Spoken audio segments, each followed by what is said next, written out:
K Black Boxing, coming to you with another video.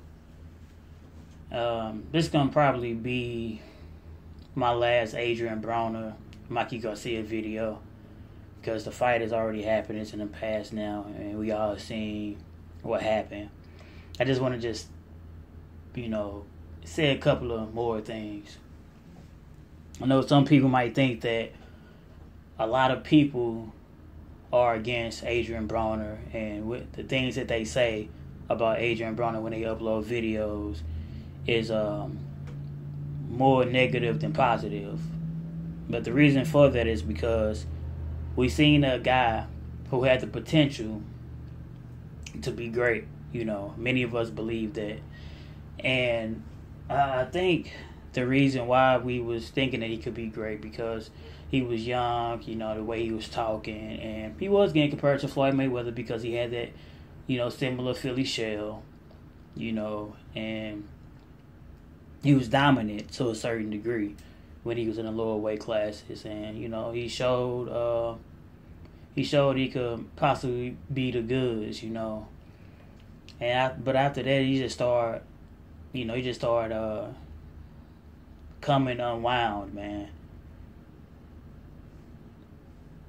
Adrien Broner it shows a person that this is what happened when you don't take boxing seriously, man. This is what happened.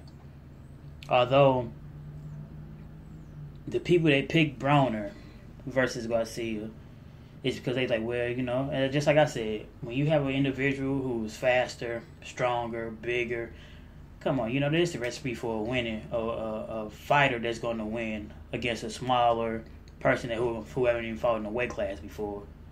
But it just shows it's levels to this, man. It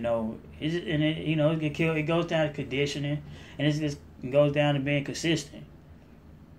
A person who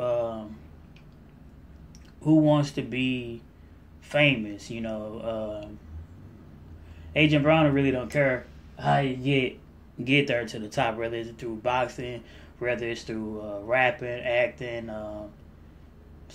social media, reality TV. I mean, whatever you want to call it. That's how Adrien Broner, want to be perceived as. We seen every time he fight, he like rapping. People, I think he had his only rap. I don't know if he had an album or not, but I know he went on tour before with the rapping and everything like that. Every time he come out to fight, it's always, rappers always bring him out, whether it was Dirk, whether it was Ray Shrimmer last night, or whether it is Kodak Black. So he always have, rappers bring him out. Him coming out to the ring, dancing like that might exert some energy right there within itself, man. I just think that many of the things that we say about Adrien Broner is warranted. It ain't like we telling lies. So even if people are haters and dislike him, naysayers, he give them fire, man. He definitely give them fire every time because it's documented. We seen Adrien Broner in the past. Really in the past couple of years, we have seen him more with non-related boxing issues, man. When they come up to talk about him, whether him going to jail a couple of times, doing time in jail, him I've said it all the time. I already said everything. Everybody know that the dude likes to party, he likes to drink, he doesn't take his crowd serious, man. So he definitely is a gatekeeper now, and he got himself to blame. He's no longer. We know he wasn't an A-list fighter. We threw that out the way. He's not even a B now. He definitely is a C+ fighter, man. And there's nothing wrong with that. We just gotta take. Well, from a fighter trying to say he's the next best thing, there's something wrong with that in that regard. But we just know now. Only thing you got to do to be Adrien Broner is throw punches, man. I don't know when I was watching the fight I didn't hear Mikey Garcia say it, but the telecast said Mikey Garcia was basically saying that every time you only got to do is throw punches. You don't have to be like a smart way or technical. You can just throw punches and then stop Adrien Broner in his tracks. And it's a possibility it could be correct, man, because every time he threw punches, man, Adrien Broner was just like a deer in the headlights, man, just pausing, stopping, and he let the smaller man walk him down, and he made this fight a whole lot easier. I said it's gonna be 8-4, and told the judges like say they did score like that, but it really was 10-2. Maybe 11-1, just being generous, because in the 9th round he did do some good work, but Mikey Garcia did too. So depending on how you score the fight, Mikey Garcia definitely won his fight running away real easy, man. I mean, after the first round, he definitely ran. I was like 7-8 rounds straight. It's just what it is, man. The trainers, man. I know some people talk about the trainers, but it really don't even matter, man. He could have had the late great Manuel Stewart, Teddy Atlas, Virgil Hunter, Mike Stafford, even Kevin Cunningham. Kevin Cunningham in there too, man. He was there too. He could have had some of everybody, and it really doesn't matter. He can even have Mikey Garcia train. It really doesn't matter if you have a guy that's not willing to listen, that's not willing to let his hands go. Adrien Broner, he just can't let his hands go, man. Like I said, in the lower weight classes, man, the last great performance, in my opinion, by Adrien Broner, it was his best performance against Antonio DeMarco. In that fight, we seen Adrien Broner let his hands go and knock guys out, and he was the better boxer, the bigger boxer, and he just destroyed those guys. But against Antonio DeMarco, he definitely did great, man. He did real good. He did real good, man. Let his hands go. I mean, he basically, man, he hit DeMarco with everything that you get to say. He was blocking well. He was counter punching well. He was on the front foot well, even on his back foot well. I mean, he was doing everything. He used great distance. He did everything perfect in that fight, man. And that right there, I was like, dude, this dude could potentially be a phenomenal fighter, man, if he just continue this mindset. But after that, believe it or not, I know a lot of people probably don't even agree with me. Even though in his next fight, he got a knockout against that lippity-ass dude. I think he's from England, man. Somewhere in the UK, Gavin Reese. Gavin Reese was the one that put out the blueprint, man. I know it sounds crazy. I know some people ain't gonna be like, what? But, go back and watch the fight. Gavin Reese was the first person that, basically what Mikey Garcia is saying, you throw some punches at him, he gonna fold up. Gavin Reese was throwing, he was 5'5", 5'4", shit. He was throwing everything but the kitchen sink. He was connecting with those punches. Eventually getting knocked out. He got counter punched, he got knocked out, and he's basically saying like, man, that guy Adrien Broner is too big. He could be able to beat everybody because he just, he's just a strong, big fighter, to be fighting in the weight class, which is 135. And, I believe even after the fight, because those fights was on HBO, man, if my recollection is correct. And Max Kellerman was like, well, this is the most we ever seen you being hit. And Adrien Broner really didn't say anything about it. And, when you get to knock out, all is forgiven, and people kind of, not really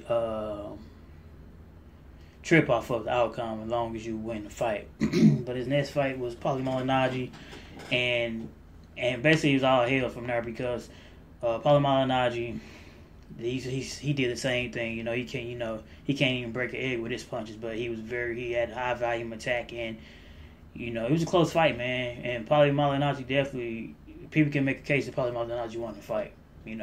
I gave it to Adrien Broner because he just landed like the hardest shots, but Paulie Malignaggi, it's a close fight. Could have went either way, man. And we just seen what happened after that, man. You just throw punches and he can't handle that. And then you got Marcos Maidana, who I thought he was going to beat, man. Cause I know Paulie Malignaggi is more of a boxer and he throw a lot of punches, and that's probably the reason why he gave him trouble. But Marcos Maidana really is not a boxer. He's more, he's unorthodox the way he fight, and he's more of a power puncher. But that style, you start seeing that throwing punches mixed with being pressuring him. That's how you beat Adrien Broner. and Maidana threw a lot of punches as well as not only knocked him down, but excuse me, but applied pressure. And then, so on and so forth, man. Other people he fought, whether it was Emmanuel Taylor, Adrien Granados, and the other fighters that he fought, man. He just been looking mediocre. Like, he made fighters like Adrien Granados and Emmanuel Taylor look better than what they were. I'm just saying what it is, man. And when you start, and those guys considered B- or even C-list fighters, and when you start having life and death with those type of fighters, it just seriously tell you where you at. And he's just not an A-list fighter. He's just a B level fighter. He's a C level fighter in my opinion now. He's a gatekeeper, man. Shit. Omar Figueroa might want to give a piece of him now. And you think with a fight like that with him and Adrien Broner, like, this is easy work for Adrien Broner, but not now, man. If you let a little 135 pound, 126 pound fighter, 130 pound fighter move to 135, then move to 140 just to fight you, and get you out of there and beat you, and cut the ring off. Not even a pressure fighter was able to back you down. Man, you ain't gonna be able to do nothing in this sport, man. You can't listen. You can't fight those guys at 147 because they would destroy him. And see, now he even let little fighters come to 140 and destroy him. So, I don't know what Adrien Broner going to do, man. He's just going to be a name because he can sell. He continue to say he the can, man. He can continue to say he A.B. about billions and, try to go off on reporters and everything like that. But at the end of the day, Adrien Broner, you got yourself to blame, man. And you're not above criticism. Mikey Garcia, he said he might go to 147, fight Keith Thurman. In my opinion, man, stay at 135, man. I know it's a good performance against Adrien Broner. And I know you definitely want the big names and you want the big money, and I understand that. But you go to 147 right now, you get destroyed by those guys. Those guys, it's way too big for you, brother. It's just being totally honest, man. You got to bet at 135. Unify with those little guys, man, because after this performance, no way knowing those guys can beat you. Even if Lomachenko do move up, he can't beat you, man. Become the lightweight king. Unify and become undisputed if you can possibly do so. Because, like I said, not only do the sanction bodies got to work with each other, but these fighters definitely got to be willing and ready to fight you. It's not about the promoters, it's not about the sanction bodies. They got to be willing and wanting to fight you, those fighters. So if they can do that, and you can collect all those titles to become undisputed, and if Lomachenko do move up and you can beat him, which add another name, then you can gradually move to 140 and see what you can do there, man. But 147 right now, time I'm calling out Keith Thurman. Keith Thurman will knock you out, brother. I'm just being honest. And you might be technically more sound than Keith Thurman, but Keith Thurman is a dog, and he's not Adrien Broner, and he's not going to allow you to back him down and do all that. He's going to go down there and destroy you, man. One time we'll be back for that fight. For sure. So, hey, there's no knock for having big aspirations and what you truly want to do. But I give you props for doing that. Darn, it'd be great even moving up, to fight Adrien Broner. And when they want to move up and fight those other guys. So, nothing but props there. But, Mikey Garcia, the sky's the limit. The performance you put on, being technically sound, being even more technically sound. I knew the fight was going to be over in an early part of the fight when Adrien Broner went for a jab to the body, and basically Mikey Garcia blocked it. And then he blocked the jab to the body. Then when doing so, he came and counterpunched with a left hook to Adrien Broner. When I seen that, I knew the fight was over. Man. So there's nothing else I can say about this fight, man. The real 140-pound fight with all the titles for undisputed is Julius Indongo versus Terrence Crawford. That's the fight I really want to see. August 19, 2017. Everybody tune in and try to make that the most viewed fight of 2017 because ESPN is not promoting it or selling it like they should be, man. So us as fans that's down for undisputed to put our input on that fight. Terrence Crawford versus Julius Indongo, the real 140-pound fight. I'm K Black Boxing, signing out. Like, comment, subscribe.